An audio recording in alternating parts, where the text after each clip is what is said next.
See, it means it's time to start. So I have just after 1:30. I'm Carolyn Eswine. I'm with the faculty on the Urban Planning Department here at UW-Milwaukee. So welcome everybody. I am going to start with our land acknowledgement.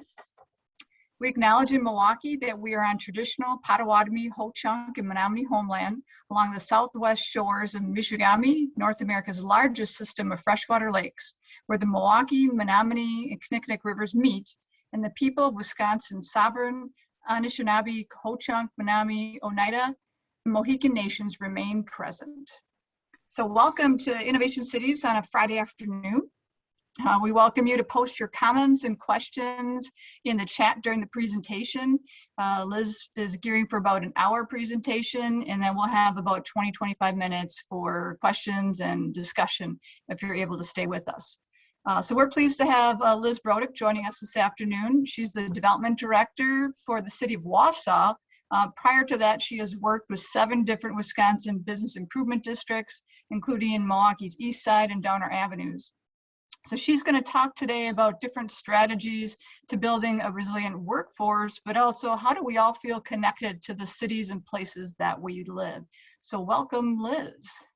Thank you so much. I'm so happy and excited to be here, and really honored for that everyone here is taking some time out of their Friday afternoon. I know it's not easy to be here and kind of learn about all of this and talk about it and just kind of share some ideas about the tapestry of community and how that helps develop and retain our workforce in the area. Obviously, such an incredibly important topic now more than ever, really. So it's about really co-creating the community that people love to be in. So I guess let's just jump in. And I guess, Carolyn and Jenny, I also wanted to let you know I might need some assistance with chat. If you see things coming in that I should know about, please jump in. So let's first get to know each other. So as you know, I'm Liz Brodek. I'm now the Development Director for the City of Wausau. Most recently, I was the Executive Director of the East Side Business Improvement District in Milwaukee and the Downer Avenue Business Improvement District. But I'm born and raised Wisconsin, hardcore through and through. Born and raised in Racine, Wisconsin. I went to college at Beloit, graduated in 2008 with a sociology major and effectively a studio art minor.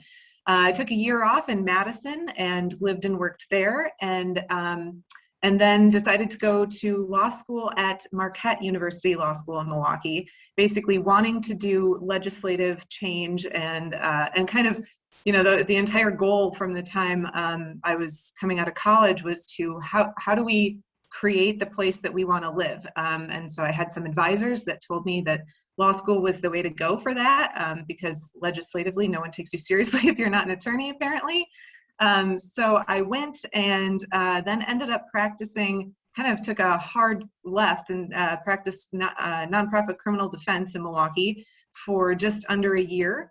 And then I ended up finding bid work, business improvement district work in 2014 after kind of a series of odd dead-end nonprofit jobs and doing stuff that I loved, but not stuff that, not the things that were ultimately what I wanted to do.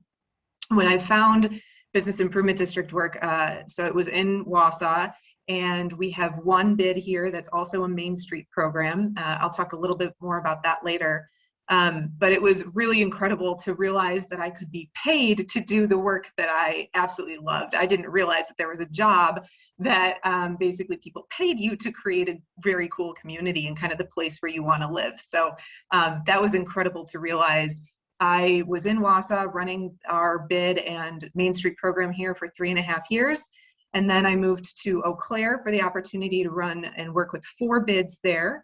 And then found that just the structure of the organization was a poor fit for me, and then I had some family issues going on. My parents are still in Racine, and ended up moving back to Milwaukee in 2018, and then was there for about 2.5 years, and just moved back to Wausau for this role just over 2 months ago now. So kind of been on a tour of the state, and then in addition, I'm on the board of the Wisconsin Downtown Action Council. I'm a member of WIDA, Wisconsin Economic Development Association, and I've been heavily involved with Main Street on the national and local levels for basically my entire time in Wausau and a little bit of my time in Eau Claire.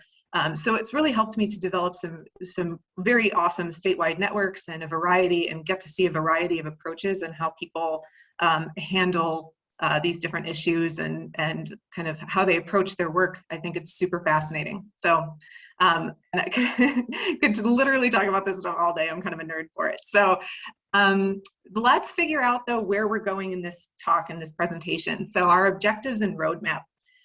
So first I want to get on the same page and establish some common definitions. I've found through this work that economic and community development can be found, some people think they have very different meanings, some people think they're very similar. So let's establish what some of these things are. I'm also going to talk about what a bid is, because I think that that's also not always understood, and it's kind of a background item for some people. And then we'll talk about the why, because I think it's really important to drill down as to why we do this work, why we feel compelled to devote our professional careers, and honestly, if we're in this role, it's really much of our lives, to these endeavors. Then I want to talk about how the work is changing, and it kind of goes back to those common definitions, like figuring out the shift from economic and community development and business to people, jobs to population growth. Then the tapestry of community development and how all of these things intertwine and interweave with each other, how we build a really strong and resilient community and workforce together, and how the economy and community all work together for that. The ecosystem of the economy is another thing that I want to touch on, because it is really, when we think about a tapestry and we think about the ecosystem of a community, it's all these little small and unseen parts that support the larger picture items. And we have to understand how those things work together and acknowledge that there are many different components, and all of them need to be strong to be able to support a resilient, sustainable community. And then it's all about belonging. I think that at the end of the day, when we talk about a strong and resilient community and workforce, it really comes down to, do we feel like we belong somewhere? It's the community that we feel is ours. So how do we think about that, and how do we accomplish that in different, in the current context, and kind of looking beyond? And then, like I said, looking forward and then putting it all into practice. So what are some of the current practices that are happening? What are some of the best practices, and where are we going really from here? So yeah. Are you advancing slides on your end, or are you just on your title slide yet? Oh, no, I'm sorry. I am advancing slides. I'm not sure why it's not showing. Thank you for stopping me with that. Okay. I thought it's getting to be a long introduction, and yeah. Let's see. It's showing me on slide 30 or slide 3. Let me try stopping and restarting my share, maybe. Do you have it shared differently? That's what Jenny's wondering. You may have it shared on the Google Drive instead of the PowerPoint, Liz. Oh, okay. Yeah, I can do that. Here we go. Stop share screen. Thank you. I knew inevitably I would have a technology hookup. So hiccup. So let's see. This, do you see this now? Yes. Okay, wonderful. So sorry about that. All right. So I think we've gone through the objectives and roadmap. So anyway, like I said, I want to do a brief general definitions, so we're kind of all on the same page about what we're talking about. So a business improvement district they're quasi-governmental entities allowed under the Wisconsin state statutes, basically in which property owners affirmatively vote to create this organization that creates an additional tax for themselves. That tax is collected by the city, dispersed by the city to the managing organization, and then the managing organization is responsible for creating programs that essentially enhance the value of the property within that district. So it's, you know, it's not something that you can necessarily feel boundaries of by any means. I don't think we can ever feel city or county boundaries very much, but it's always, or you don't see them, but you feel them very much. It's the character of the neighborhood. And so what I would note is that this work varies widely depending on the goals of the community. And then with community and economic development, you know, when I'm new to my role kind of in this more umbrella position. And when I first started, I was asking someone who's been in the work for decades, like, kind of, you know, bring me back to earth here. What is the difference between economic and community development? And they said, well, economic development is traditionally focused on industry, on businesses, on job recruitment, things like that. Community development is more focused on housing and kind of everything else surrounding the business recruitment. So I would say, you know, I put in here blurring lines and shifting priorities, because I do think that we're, you know, seeing a very big blur in terms of what is happening with the focus on economic and community development. One really supports the other. It goes back to that ecosystem. But that's kind of where we're starting with some of those definitions. We'll say that I will use economic and community development somewhat interchangeably throughout this presentation, because I do think that there are some, the lines are being blurred, and we'll figure out kind of through this presentation, I'll talk about why that is and what that's looking like. So, so I had to put, you know, our afternoon suite up here, of course, because it really is, and you'll quickly see, by the way, that I love analogies. I think that they provide a different and sometimes simpler way of thinking about concepts. But really, if you think about it, community development is kind of like baking a cake. You take the assets of your community, and so like, there are different types of flours, and there are different types of sugars and sugar substitutes. There are different flavors, and then you put it to a recipe and you bake the cake. So it's kind of, you know, the same goal, the same processes, but these different ingredients that yield different outcomes for the community. So depending on the community need, that project, that initiative, that program or event, all can be different. I mean, you can end up with a, you know, chocolate cake or a rainbow cake, depending on what you are looking to accomplish for your community. So it's very similar assets, but different ways of, you know, what you put together based on those, your community flavor comes out kind of differently. So then, you know, like I said, I want to drill back and kind of say, why is this work important? I think that, you know, the motivation for what we do comes from asking why we are doing it. And I have to say, I think that we all, not just in planning and development and community enhancement work, but everyone who touches community in some way has a truly awesome responsibility of how people experience the most basic piece of our lives, which is where people live. So people make choices about where to live and how to experience our community based on the decisions that we make, our priorities, our leadership, and our work. So we need to pay what I call loving attention to our work and make intentional decisions to shape our communities for generations, because it really is, you know, the work is generationally long, and so vitally important. What we put up is, you know, what we plan and develop is going to be around for the next 20 to 50 years.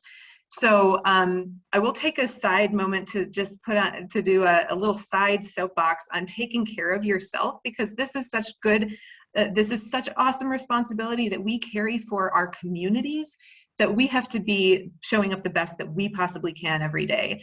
So I would just note, to do the best for your community, you really need to be doing the best for yourself. So that's my little side soapbox that I'll step down from now, but I think that it's very important to mention. So this work has really changed over the past few years, and I will say, you know, everyone brings their own color and perspective to everything that they do. And my perspective is, you know, I graduated at the height of the recession. I've worked in this field during the pandemic, and so I've seen, you know, I kind of have a a colored perspective on the fact that like we really need to put a focus on people. It's in, you know, in the time I've been in this work, it's been about people. And so jobs are no longer the driving force, and population and people are. The focus has really shifted from the business environment to the people environment, to the human-centered way of looking at this work. So I think that that's a pretty, you know, in the past, I'd say 30 years or so, a pretty fundamental shift that's been occurring. And so, you know, for instance, my number one kind of criteria in my role right now is population growth. It's not job expansion or business expansion. It's how many more people can we get here? And I don't think that that kind of metric is going away anytime soon. Like I said, it's really the shift from the title to the person. We used to pay attention to more of the uniform, like who are we, you know, are we recruiting medical professionals? Are we recruiting developers? Are we recruiting construction folks? Are we recruiting, you know, the accounting firms and stuff like that? And now we're not paying attention so much to the uniform or the title as the person underneath, because those people bring with them spouses and families, and there's a whole ecosystem to even who the person is bringing. So we need to be paying attention to who, you know, who are we recruiting, not just the title and not just the type of business. It's so much more than that now. So it's, and people, unlike professions, have really binding characteristics across all of us. I mean, as a human species, we share some of the same needs. So it, in some ways, it makes the work a little, I won't say straightforward, because people are not easy. We are very complex beings. But I do think that, you know, it almost, if we pay attention, it's a little bit more innate about how we think about this recruitment. And there are these really blurred lines between companies and communities. Like I said, we're going away from business recruitment to people recruitment. The photo I chose for this slide is the Google walkout and this is from the New York Times. And it just really, I chose it because it really goes to show that the company without people is nothing. If we can recruit a company, we can build buildings. But if we don't have people to go inside of them, if we don't have the people fulfilling the jobs in those companies and other roles, you know, volunteer roles and things like that in the community, then it really means nothing. We need to, you know, we need to value people. And I think that we really are starting to do that in a much more robust way than we ever have before. So like I said, we kind of thinking about how people are, what we need to feel and think when we're talking about recruitment. I think that, you know, as professionals, we are responsible in varying degrees for so much of how people experience their community and having their human needs met. So this is, if you're not familiar, this is Maslow's hierarchy of needs. And so it kind of starts from this most basic psychological need to going up to safety, love and belonging, esteem, and then self-actualization. Self-actualization being, if you've had all of these other needs met, you can really kind of come into your own and feel the freedom to be yourself and your own individual person. So we, as community development professionals, like I said, are really responsible for how people experience some of these more basic needs in our community in terms of, you know, there's a good example from a study from a few years ago cited a park design. And these professionals that were designing this park kind of went in with the expectation that people in the neighborhood, community members, would want to see these wide open spaces, some, you know, a lot of lighting, things like that. Like they thought that that was going to meet these psychological and safety needs of the community. After talking with the community, they realized that actually this, you know, at least some of these people who used this park on a regular basis were like, no, this actually makes us really nervous to have no buffer around the sidewalk or the streets. We want some trees. We want some areas where we can kind of feel like there's a nook and a cranny for us, that we want some seating and things like that. So it's those types of design decisions. I mean, that's just one example of many that we are responsible for helping to create those, meet those really psychological and safety needs, kind of feel that belonging in our community that then enables people to ascend through this hierarchy of belonging. And I think that, you know, it's quality of life above all else. If you think about it, it's like, we just have to realize that what we think as people is pretty much what we need to be looking at when we are creating community. And then, you know, and that's both in the tangible sense and the intangible kind of more social sense. So it's, you know, we've really shifted away from this work to live to a live to work mentality. This live first, work second. There's a book by Rebecca Ryan with that title. And then you're seeing even corporate HR recruitment, they're recruiting for the community as much as they're recruiting for the company. When they're selling a, you know, their company to prospects, they're not just selling the benefit package and the type of work and the advancement opportunities. They're selling the community and saying, here's what there is to do in our area. Because, I mean, especially now, I think we all know post-COVID, people have a lot more opportunity to be wherever they want. And so we need to focus on what is the quality of life that we can provide people, and kind of like this image is like, what's going on in their heads? Like what, you know, it's, and we've all heard of the golden rule, and I think to treat others how you want to be treated. And now we're at, most of us have heard of the platinum rule, which is treat others as they want to be treated. And so it's kind of the extrapolation of that into community development of how do we want to, like, if we are treating our community members as we would our best friends, what are those things that are important to those people, and what do we do to advance those in our work? So I have a short video that I adore. It's kind of become a guiding light for me. If we want to think about what matters to people, the Knight Foundation 11 years ago set to find out why people live where they live, and the findings hold true today. So I am going to play this. I will have a little bit of a clunky transition, so stick with me here as I stop sharing and then get this back up on a screen for us. So I have 3 monitors here, so excuse my kind of looking all over the place.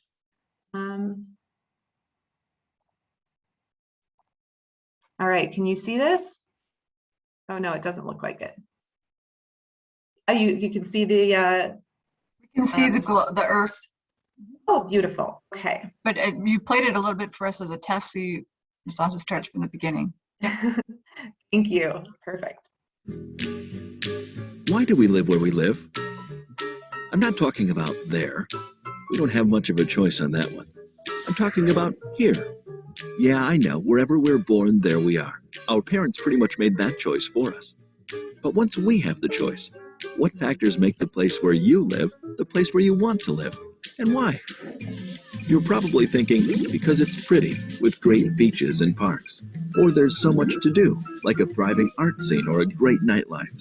And good schools for your kids, or amazing job opportunities for you.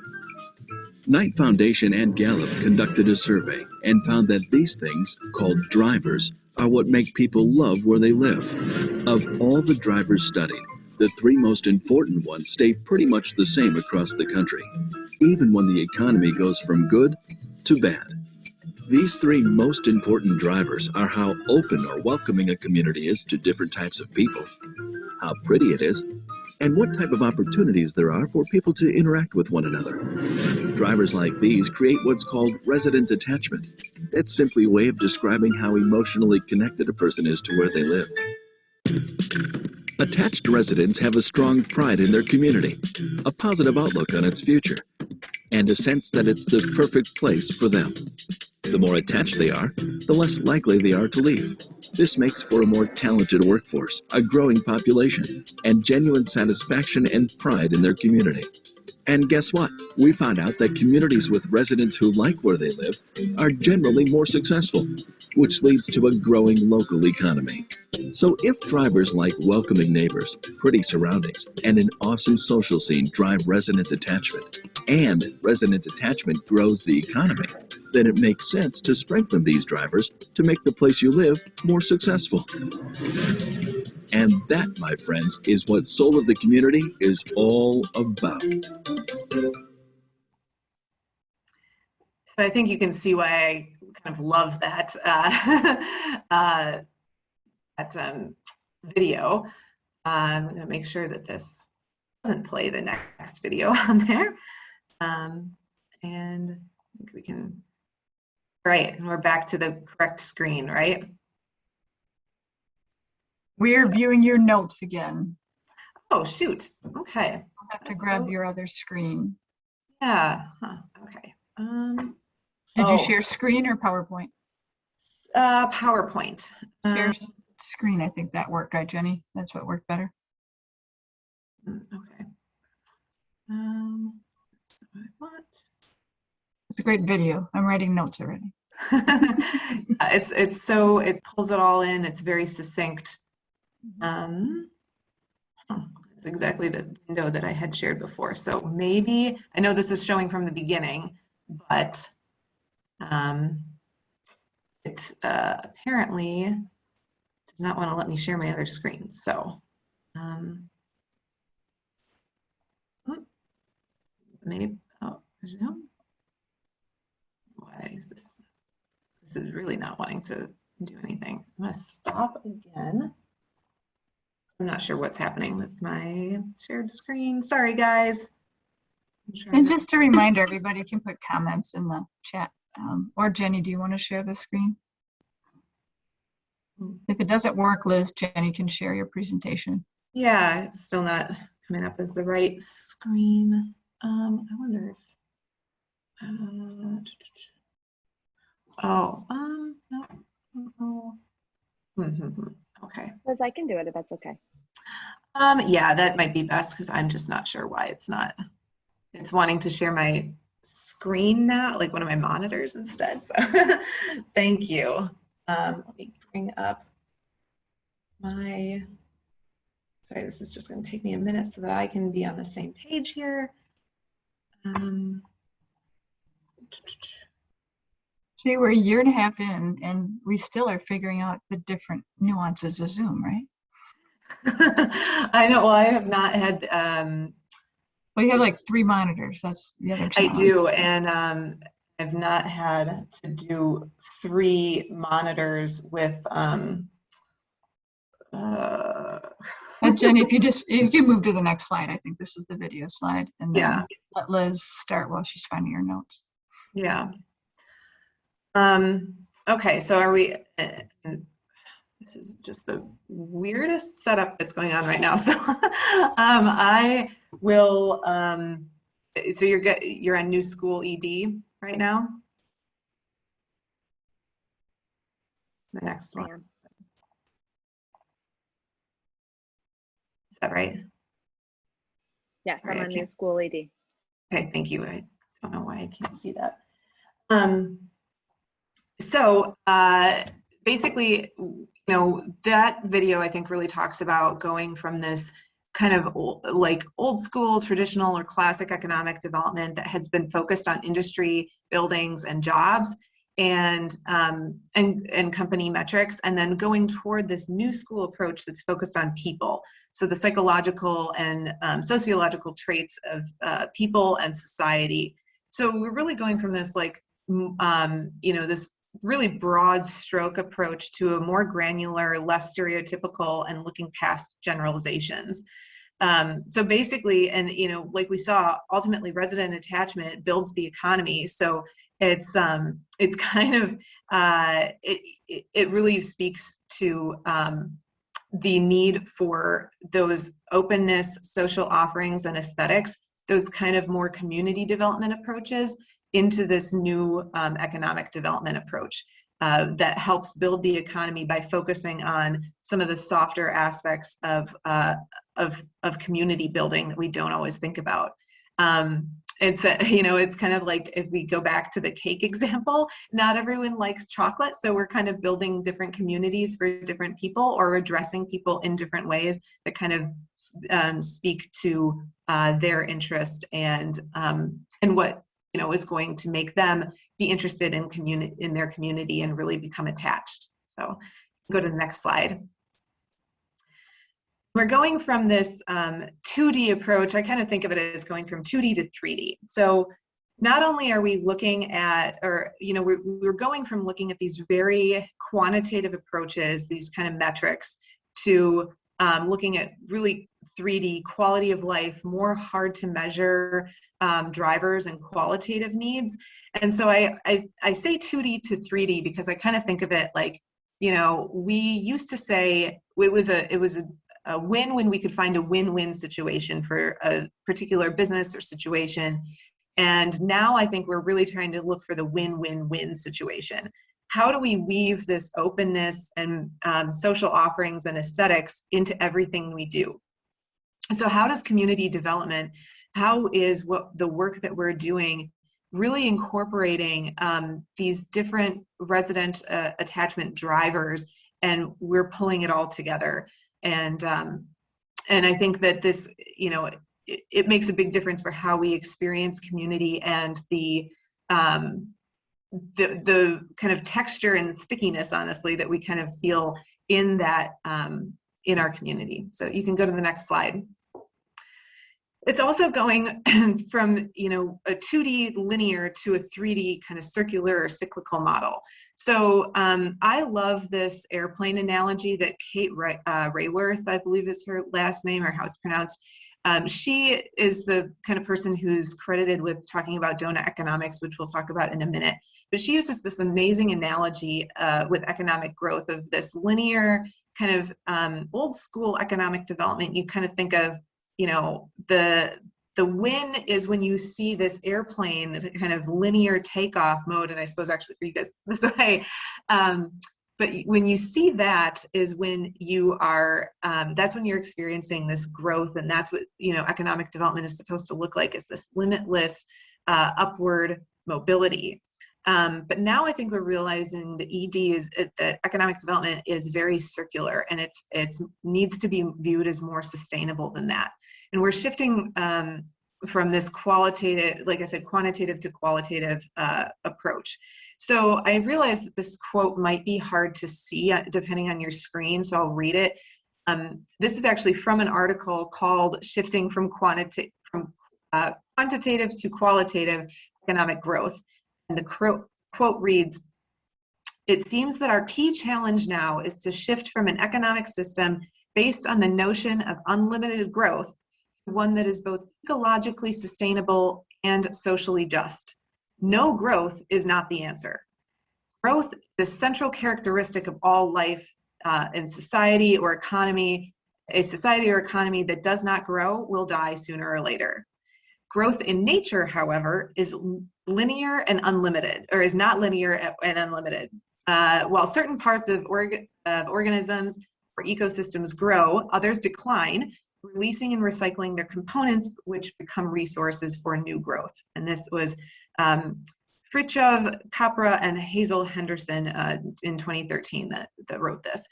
So I think that this really captures what exactly we're talking about when it comes to our new type of perspective on economic growth. And I say new, even though that quote is from 2013, and there are studies that I found dating back much further than that, 2004, 2006.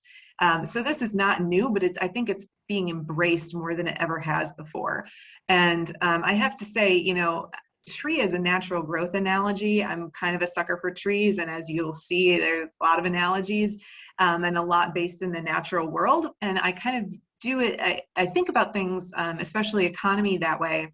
Because if you think about it, what we want to create is a sustainable and durable economy and community for all of our people.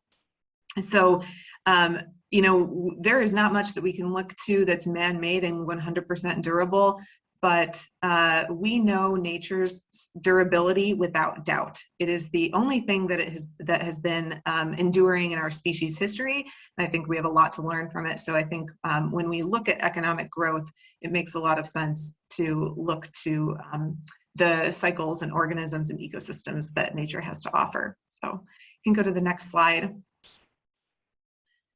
So we've got donut economics that I want to talk about. I'm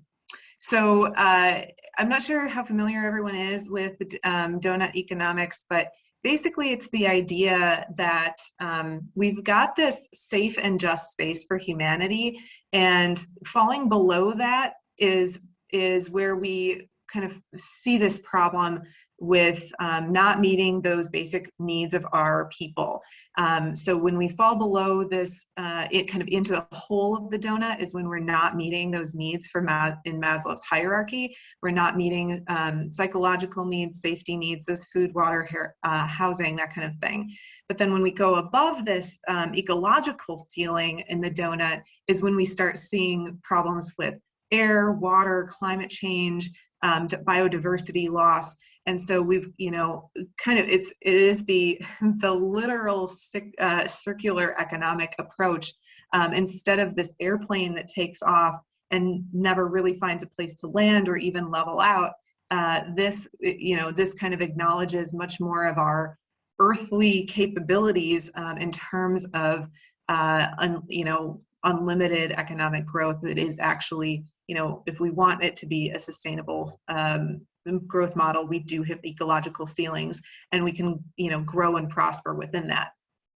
Which I think brings up, so this is the next slide, please.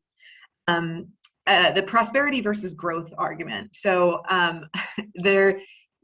prosperity and growth are not the same thing, and I think that we need to separate those things out when we talk about economics and community development and what it means to be a healthy and growing society. So, there is, I think, on some level, it's very basic for us to understand this, but on some level, it can be difficult to accept, or maybe to kind of pull yourself back from. But GDP does not equal happiness. So this gross domestic product is not gross domestic happiness. If you think about like where we've come in terms of growth, is measured by GDP, and at least in a measure. And by focusing on that, we have also we've widened the rungs of our society to an extraordinary amount over the years and over the decades. So, I mean, don't quote me on these numbers because I don't remember the exact numbers, but the proportions are essentially right. Is about 2% of all wealth is held by the bottom 50% of people in, I believe that this statistic comes from the US, but like I said, I know these proportions are accurate, but I'm not 100% sure as to the geography that was measuring. And then the top like 10% own about 50% of the growth of the wealth and economy. So that's where growth has gotten us for the most part. It's been pretty unequal. And I think that when we talk about what a healthy and sustainable economy and society is, I don't think that what we're talking about is making those rungs any wider. What we're looking at is how to make our people prosperous. So this ROC versus ROI is another measure of, or another way of looking at that. We all know return on investment, but there is a return on community component that I think we have to measure. As this kind of graph shows, and like I said, this is back from 2006, we know that gross domestic product does not equal happiness, good living conditions, or economic well-being. So I think that we really have to talk about what are we investing in when we invest in community and our society for our, for people and for our workforce and for our community members. So there is also, a short and a long-term component to this, where money and monetary wealth is a relatively short-term outcome, and that's this growth model, this kind of linear airplane model. But this well-being is and prosperity is a longer-term outcome, and the goal, with the goal being, a happy and just and healthy society, and therefore workforce retention and attraction. So I think of it as, there was a really interesting article that I read a while ago that talked about the goal of economy and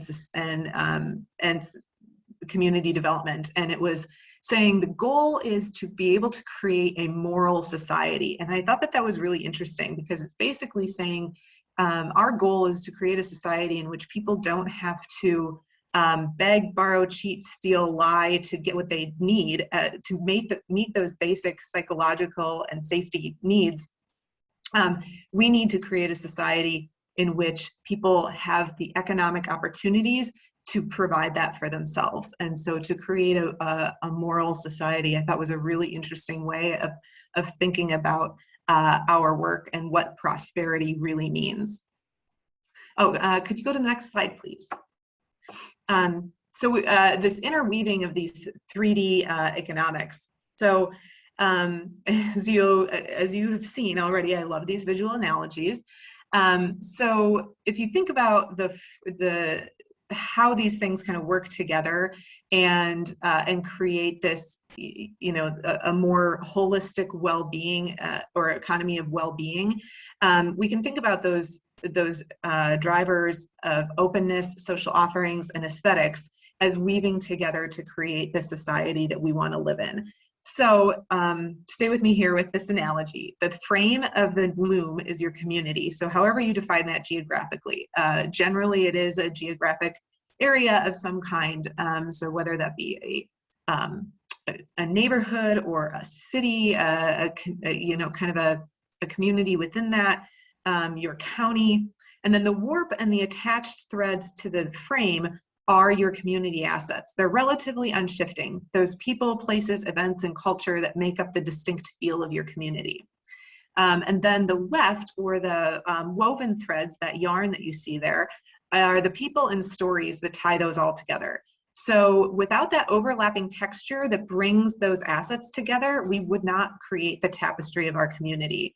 And the way that those things come together really helps create the story of what we are, of how we tell this, or how we tell the story of our community and what that looks like how that shows up to our citizens and to those that we're trying to engage in our community.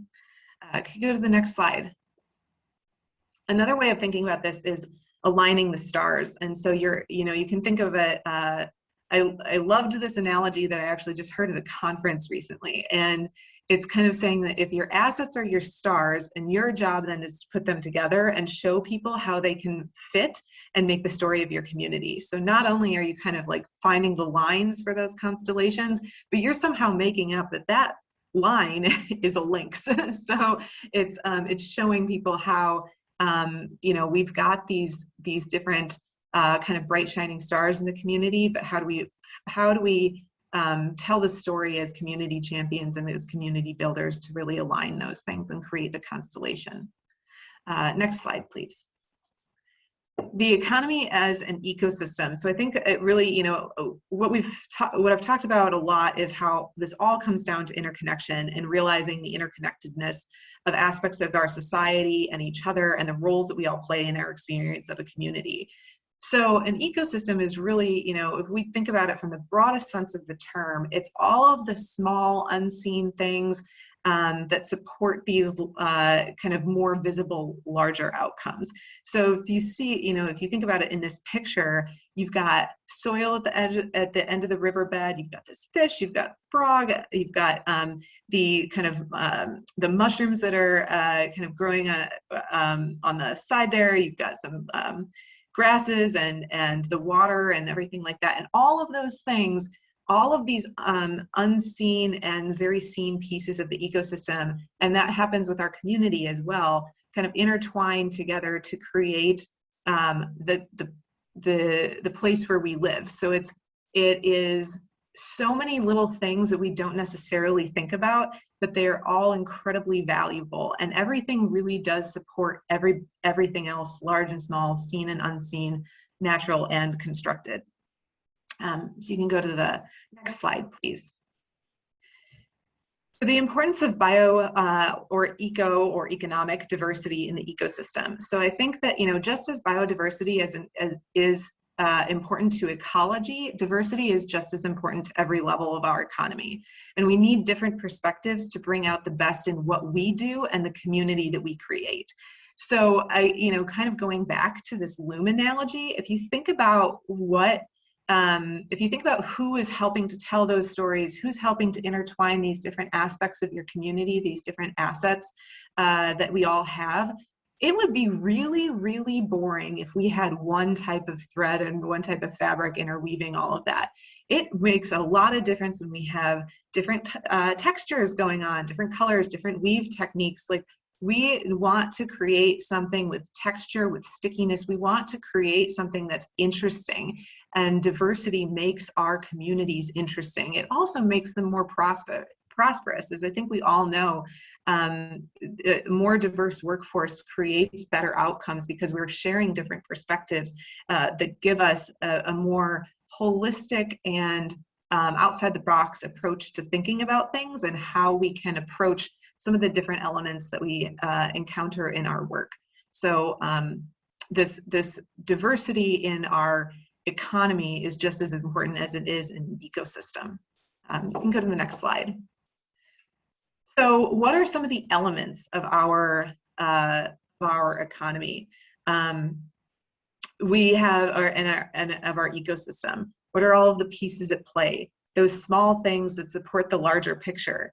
If you think about it, like, we don't have big companies without people willing to work there, and we don't have people who want to work there without providing good services, parks, schools, healthcare, all that kind of stuff. So if you think about, like, the things that make a community appealing, like small businesses, garbage collection, river walks, housing, arts and entertainment, childcare, broadband, healthcare, shared community character and characteristics, it kind of all needs each other to thrive and survive. So it really is, you know, kind of this interplay of everything. And then, you know, kind of asset mapping the ecosystem. So we have so many different things that can that we can talk about as assets in a place. So like I said, it's those people, places, events, and cultural icons.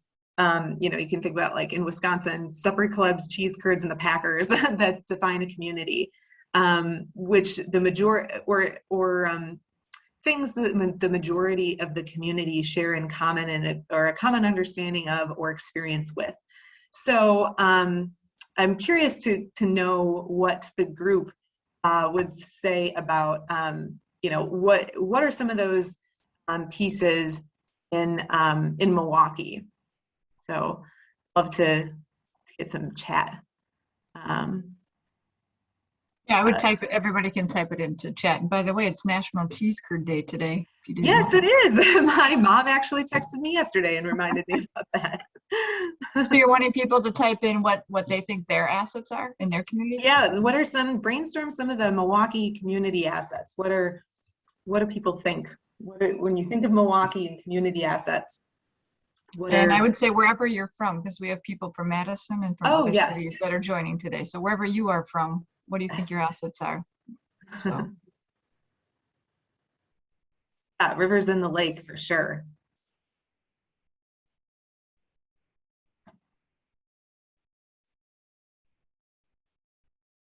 Oh, transit. Yep. Milwaukee definitely has a good, much better transit system than most of the rest of the state. Yeah. Oh, Sandhill Cranes. Yes. I love it. Yeah. Stuff that your community is known for. That's really, like, that unique stuff is really, really cool. Yeah. Cool. Examples. So, so I would say those are awesome. I always think too of so Milwaukee. Actually, one of the things that I usually think of, which is kind of silly maybe, is like Milverine, like kind of, or the Mario Kart guy. You know, those are the types of things where you just think of it's so unique to the community, and it's just a really fun piece of kind of what ties the experience together there. So, you know, these kind of larger players of, like, policy organizations, nonprofits, and things like that make a big difference, but there's so much to it. So you can go to the next slide, please. So when I think about asset mapping the community, I also think tourism is the first state to economic development. And that being, so when I say that, it really is like, what are some of the things that you would take people, or you're like, oh my gosh, you're coming to my city, you have to see what? So those are the, you know, those are kind of the key assets of a community. And when you think about those, that asset mapping, what are we talking about? So, you know, I assumed most of the audience was from Milwaukee, so I pulled out you know, Miller Park and the Fiserv Forum, and of course, like our beautiful lakefront, our Riverwalk, and those types of things where you're just kind of, you know, you're bringing someone into the community, and what people see first before they experience any of the real economic and community development portions of what we work on. I think of a lot of times, I think what we work on can be in this in a very base kind of soil level to fertilize and cultivate the bigger bigger items that people see, the bigger assets in our communities. But I also would emphasize, you know, these types of assets, when you're thinking about tourism and as economic as a first date to economic development, is always like around the novel, the fun, the play. So, you know, it's kind of getting away from the more serious stuff that we traditionally think of as assets like healthcare and broadband and transit and things like that, but also the really fun stuff of, you know, the swans and lake in Veterans Park, or like that, you know, the lagoon by there. Those kind of like, those types of things can be a really great hook into economic development. Next slide, please. Then, you know, I also think of like, think like a tourist, and that's kind of what I was just talking about. But I also, you know, going back to this, these kind of natural analogies, as an ecosystem, there are these really, you know, small underground fungal networks, and the leaves and the stems of these roses, and the roses are what we stop and smell.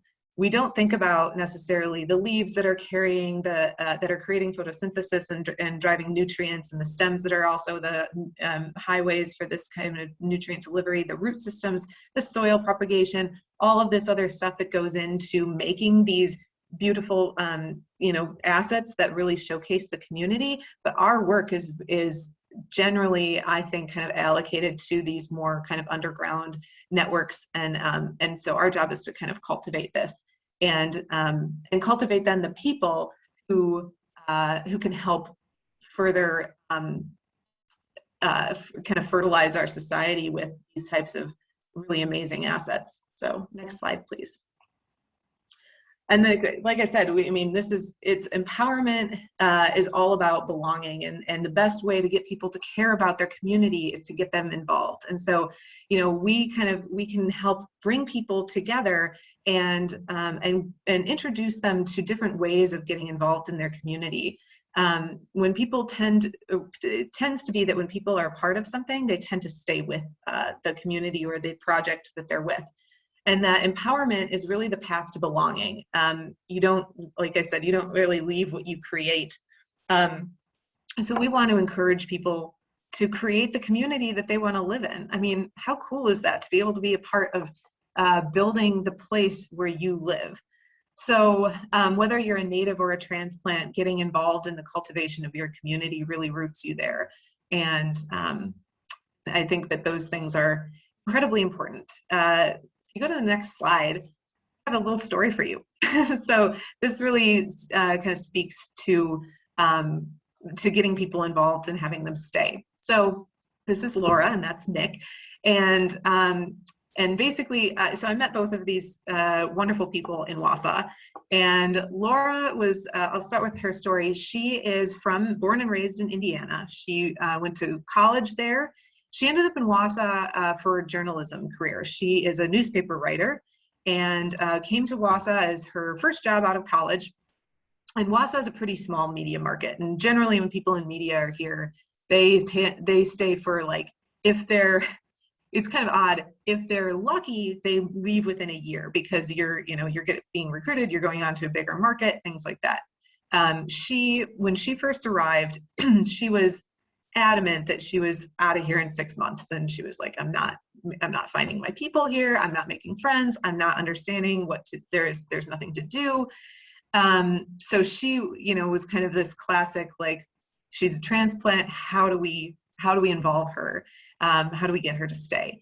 So she happened to meet Nick, and Nick, as you can see, is very enthusiastic. This is his TEDx talk presentation on basically social and community belonging. So he's kind of the perfect guy to explain this, but this is many years after they had met. So Nick kind of comes from a similar background. He was in media. He was a sports anchor in Wausau. Again, one of the, kind of a media market where if you're doing your job well, you're going to move up soon. He had the opportunity to leave and then ended up saying, no, you know what? I want to stay in Wausau. I've reported on this city for, I think it was 2 years at the time. And it looks like there's a lot of cool stuff to do, but I'm always on nights and weekends, so I don't get to do it. So he ended up leaving his career that he had wanted his entire life in sports broadcasting in order to stay in this city and experience what it had to offer. He ended up becoming the manager of the young professionals group in town. And I think through that experience met Laura. And when Laura told him, like, nope, I'm gone in 6 months, this is, the city isn't for me, he was like, he said, I will challenge you on that. He's like, I'm going to take this as a challenge to get you to stay. So within, I think, the next 6 months, she was running 2 different community initiatives. It just took someone, a community champion and a friend, to bring her kind of under his wing and introduce her to some of the things that she could really find and take pride in and met her own, interests and desires to be a part of something. And so she ended up staying in Wausau for quite a while. She did move to Madison in July of 2020 to take a job at a much bigger paper there. But she stayed from 2015 through 2020, when she definitely thought she was going to be gone in 6 months. And she had a really hard time leaving because she had a really, really tight friend group here, and places that she knew and loved, her regular places. So this was kind of, this just really speaks to community champions and ambassadors matter, and that comes from anywhere. Like any person can be that to another person. All you have to do is love your community enough to be able to kind of take someone under your wing and say, you know what, let me please show you all of the amazing things there are to do. So never think that your enthusiasm goes unnoticed or unappreciated. I guarantee you someone needs to hear what you have to say about your community. Next slide, please. And it really is all about belonging. It's creating that community tapestry that takes everybody. The vibrant community tapestry of that is intentional. This weaving takes, like I said, that loving attention, and we really need to put some time and effort into figuring out where people need to be and who they need to be connected with. And we all get connected when we weave into this community together. Next slide, please. So what does this really look like? I think the short answer is almost everything. It depends, and it is ever evolving. I don't think that, we've seen a very large scale effective practice or implementation, because belonging isn't, and it doesn't lend itself to generalizations. So it isn't possible to adequately address belonging as a group. It's more psychological than it is economic. And I do think, like I said, we have to address these, the hierarchy in psychology, and really this connecting the stars, how we talk to people as people. And, some of the examples that I've seen are, that I'm kind of looking into right now and bringing to Wausau, are these experience-based ambassador and first friend programs, but doing something like that with an actual personality match, because I think that it really does matter who you're connected with and kind of what traits and characteristics you share. You always, especially as a transplant, you want to find someone who can kind of relate to your experience. And I have to say, so some of these programs are pretty easy to critique, and it's always easier to throw out criticism than it is to create something. So as I say this with a total, I acknowledge the man in the arena is the one that deserves the credit. If you're familiar with that quote from Teddy Roosevelt, it's one of my favorites. But I think one of the things that we, when these types of ambassador and kind of concierge programs come out. One of the things that I've seen a fault in, and I put this out with the kind of hope that someone in this audience can kind of grasp on and find a solution, is, we often see this under the monikers of like a greater Racine or a greater Wausau, or, some kind of some area already in the title. What I think is interesting about that is, like, you're not necessarily knowing the name of the community that you want to search for. What you want to search for is really like, I want to be able to go to a baseball game, free concerts, be walkable to grocery stores and world-class entertainment. And I want to be 10-minute drive from a state park, which, by the way, is Wausau. I'm just plugging my city. But you want to be cognizant of how people are searching for communities and what branding and stories are we telling to catch their eyes. And it's more about more than the brand, it's the experience of the community. So I think that, I think we need to find a way to outsource or to kind of import people to our experience, because quality of life, like we talked about, quality of life is really, really hard to brand. It's really hard to tell that on a billboard or in a tagline. I think that the only way we really experience quality of life in a community is to be there. So I'm looking at not really an exchange program, because we're not looking at bringing people outside of our community, but bringing people in based on geography, based on the business or type of industry that they're in, and having them live in Wausau for a week, and just and with someone who they're matched with on a personality basis, who can show them around at night when they're not working, and show them, like, here's what we do in Wausau. We go to concerts on the square on Wednesday. This is our, here's the kind of one of our community hangout spots. This is where we love to run the riverfront. So this is what we do. This is where we mountain bike, all of that kind of thing. Because I really think it takes experiencing the community to showcase it. So if you go to the next slide, you'll see one of the things that Wausau has done is this kind of series called My Wausau Story. And this is, I put this out there knowing it's been no means perfectly executed, because I'm sure most people have never heard of this, and that's kind of the goal, is for people to hear about this this campaign. But what it's doing, the goal of it right now is to at least compile the stories of people in our community who have a really interesting and compelling story to tell, and make the community more open, more accessible, more just, I guess, transparent to people outside of it by telling the stories of people within it. Who do you think that you could connect to by moving to this community? Who, are there compelling stories to tell? So I pulled out, we have I think just shy of 20 of these compiled at the moment, but I pulled out Bully's story, because I think it spoke to so many things. I did not read this story before I put this presentation together. This just kind of really showcases a lot of what I think is important here. She says, as a human resources analyst with Marathon County government, a very large part of my job is to attract, recruit, and retain talent to our area. I don't see it as a job, though. I want to attract great people here because this is where I plan to stay. So she's incentivized by her own community and raising her family here. More personally, a big reason why I call Wausau home is because of the people. I've been lucky enough to meet some pretty amazing individuals. These people support my dreams and goals and are not afraid to challenge me to do better. Psychological safety isn't often discussed, but that's exactly what they provided for me. And to talk about speaking to Maslow's hierarchy of, like, what are we talking about when we need to attract at the base level? Like, what do people really need to feel that they belong here? This is, the types of community and culture that we can help create by example as leaders of our community. This speaks to exactly that. And I love this last one, because it's, again, kind of this self-actualization and what we all want people to achieve, which is being able to be the best versions of themselves. And it allows her, she says, Wausau allows me to live my best life because it offers what I need to be the best version of myself.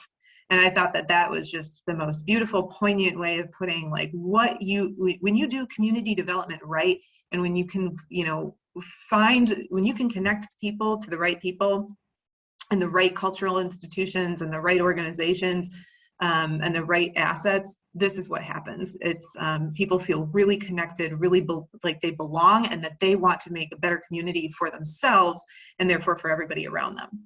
So next slide, please. And then I lastly just want to say that we can do this. This is something that everybody, you know, as a call to action for this group, I have to say, this is something, workforce development, community development, because community development is workforce development. If we do community right, we get the workforce. This is something that we can all do. This is a call to action for every single person who thinks that they are a community champion, who wants to be a community champion, who wants to see their community do better.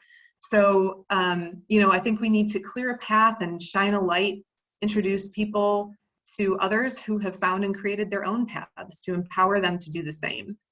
And to build that resident attachment with being open, creating and popularizing social offerings that speak to a variety of people, and really creating the beautiful aesthetics of an area that retain people and then drive those economic outcomes. And we need to create those environments that value and encourage participation and contribution.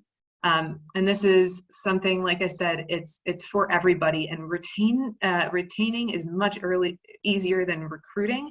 So our people are already here. Let's make sure that they love our community, because if we can create more people in our communities that love our communities, this just makes everybody's job easier, and we really start to see the population increase and workforce increase as well. So like I said, everybody plays a role, and what's needed for us to win creates a win for a community next door. It's not a loss, a net loss for anybody. I think we also just need to see this as a really broad regional approach throughout the state and the Midwest, because we, you know, Midwest humble is a real thing, very real. And so we need to do some, you know, take some real loud pride in our communities and our cities, and help people understand that they can be a part of that too. So you can go to the next slide, which is Q&A. So thank you, Liz. I think very informative, and for those of us who've spent most of our career designing based on experience in vibrant cities, it is very difficult to quantify that. We know that we can say real estate is increased by how close you are to a park, and we know schools impact that, or people look at taxes. So appreciate this perspective and more people joining that. There are lots of comments in the chat, just so you know, that people are supportive of this, and it's reflective in their current jobs.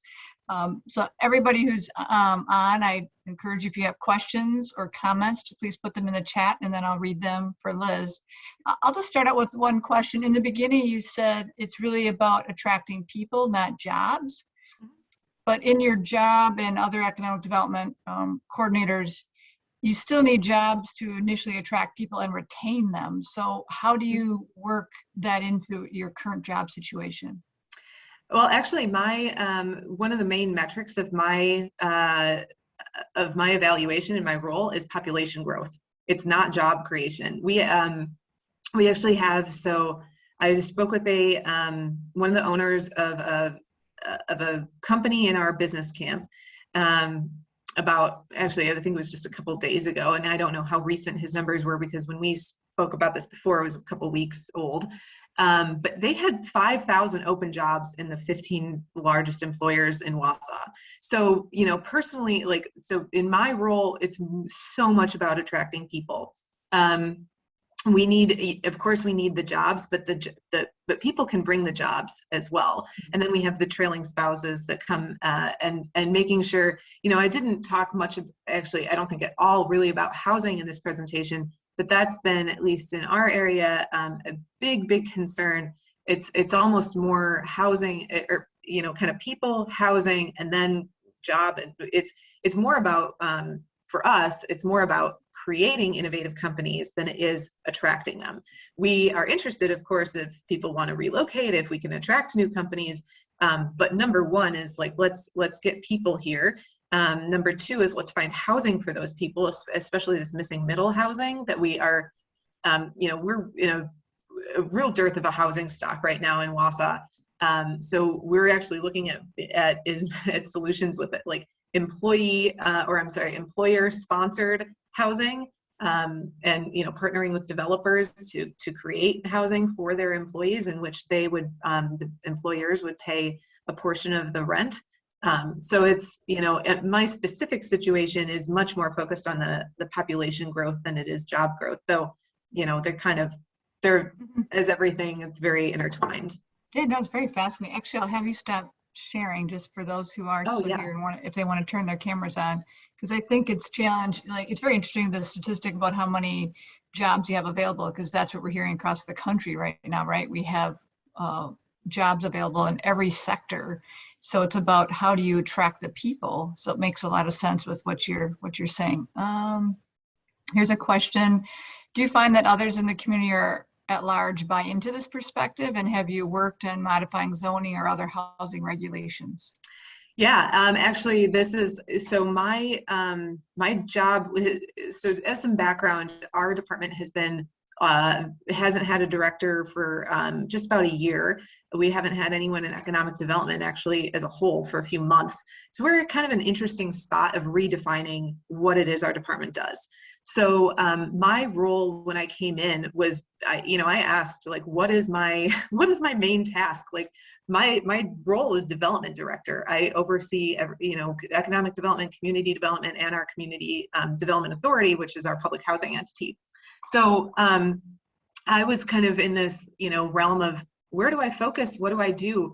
My goal when I say population and talent recruitment is number one on my plate. That comes straight from the community and business leaders. When my boss is the mayor, and when I asked her my second day, when I said, what am I focusing on? And she was basically like, we don't know yet. So listen to the community and figure out what we need, and kind of go from there. So, and that's what I've been doing. And, talking to our largest employers and some of our biggest stakeholders across the board, and the community, the foundations that are behind this as well. I've talked with almost every large foundation in town, and talent and population growth is number one. So when we, so yeah, people are not only buying into the perspective, they're narrating it to me. Basically, it's, the largest employer in the region has said to me, like, if I had my druthers, like, this is what you focus on 100% of the time. And kind of, and they don't dictate how I do that, of course, but this is, that's my job, is to figure out how it's done. So this community and residential attachment, in all of I've been doing this type of work for 7 years now, and maybe just over. And this is what I found to be really the most effective long-term approach in terms of, like, what we need to do in terms of, really building and creating a community. So then we worked on modifying zoning or other housing regulations. We're kind of in the midst of doing that right now. Like I said, our department has been in kind of an odd flux for a while. So we have the opportunity coming down the pike for a few different things in terms of creative housing solutions and things like that. So it depends on the project that's coming down. We don't actually have a lot of existing buildings in the city at the moment that we could be looking at converting to that. Although I have floated, like, we've got plenty of vacant office space. And I was like, what would it take to rezone to, residential, or how would that, like, is there even an interest from the owners of doing something like that?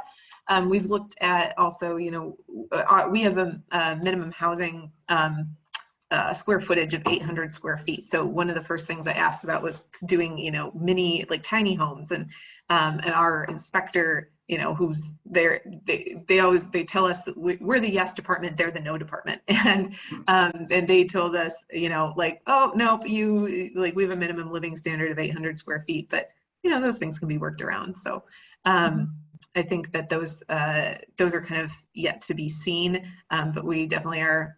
Our department is very open-minded and willing to look at all of that as it becomes, something that we see. Sounds like it keeps evolving.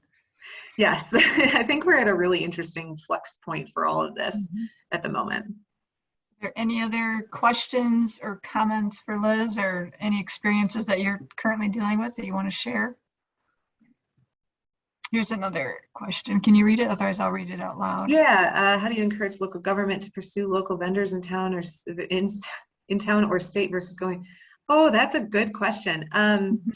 So I think, luckily, so our mayor, our current administration is very, very friendly to local vendors.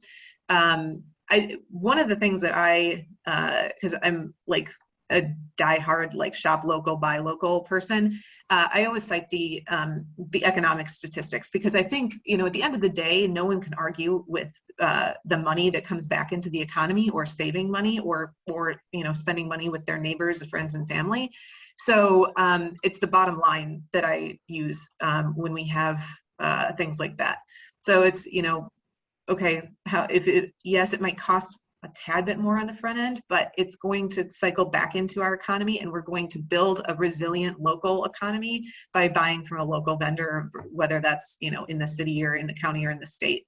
I also think that, but there is and I'll admit that there is a perspective that if you, and I think this is rampant everywhere. I have not been somewhere where I've not encountered this, that the expertise doesn't come from within.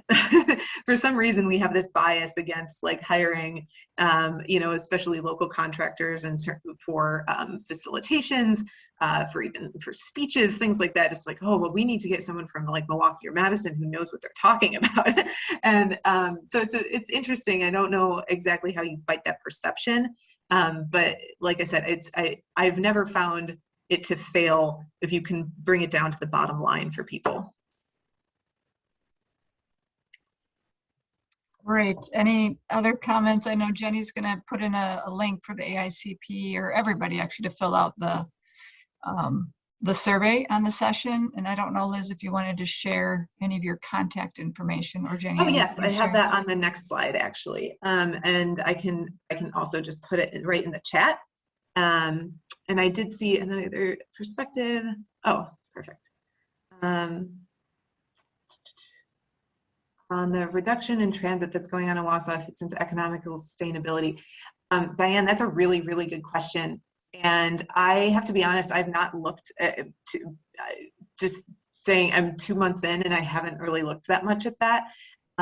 I do think that that's such a tough question. We have been, I think when I was here before, I remember wrestling with this, because like the metro lines have been cut over and over to the point where it's kind of like, it's almost like a go big or go home kind of a thing, because we need to be busing people from further away than we can afford to right now, and for longer hours.